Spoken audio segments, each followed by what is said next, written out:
House Joint Resolution 1 and Senate Joint Resolution 2.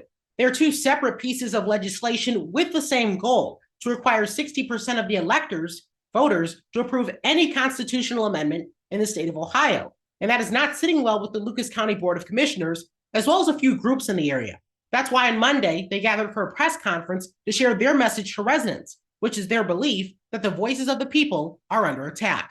Lucas County Commissioner Pete Gerken says the tradition in this country is that to approve something or to vote someone in, you need 50% plus one, a simple majority. That, he says, should remain the standard to approve constitutional amendments in Ohio, especially when that's the standard for those we elected to represent us. He says this is nothing but legislators attempting to take the power away from the people for them to enforce their beliefs on the rest of us. Right now, this legislature attacks women's reproductive rights. It attacks rights of LGBTQ people. It attacks labor rights.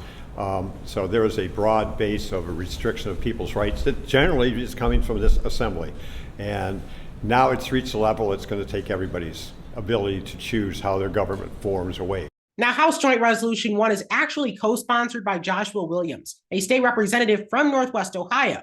When asked for comment, he sent me this statement, quote, "I proudly support House Joint Resolution 1. With voter turnout typically between 40% and 50%, that means 20% to 25% of Ohio voters can amend the Constitution.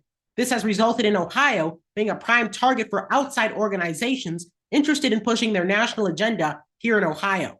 The founding document for our state needs protecting from outside influences that are attempting to use our amendment process as a way to social engineer our state into something that the majority of Ohioans do not support. Regardless of my individual position on abortion, the majority of my constituents do not support abortion on demand up until birth. I support this resolution not because it will stop this push towards legalizing abortions. Instead, I support this resolution because it will make it harder to allow outside groups to shape our state without the overwhelming support of voters." Now, the Columbus Dispatch reports that GOP leadership in the State House is considering putting this proposal on the ballot for a possible special election in August. Gerken, meanwhile, is determined not to let that happen, calling on residents to express discontent with the proposal to their elected representative. This is all as Ohio pro-choice advocates are collecting signatures for their petition to put abortion on the ballot in November. That would be to enshrine the right to an abortion in the Ohio Constitution.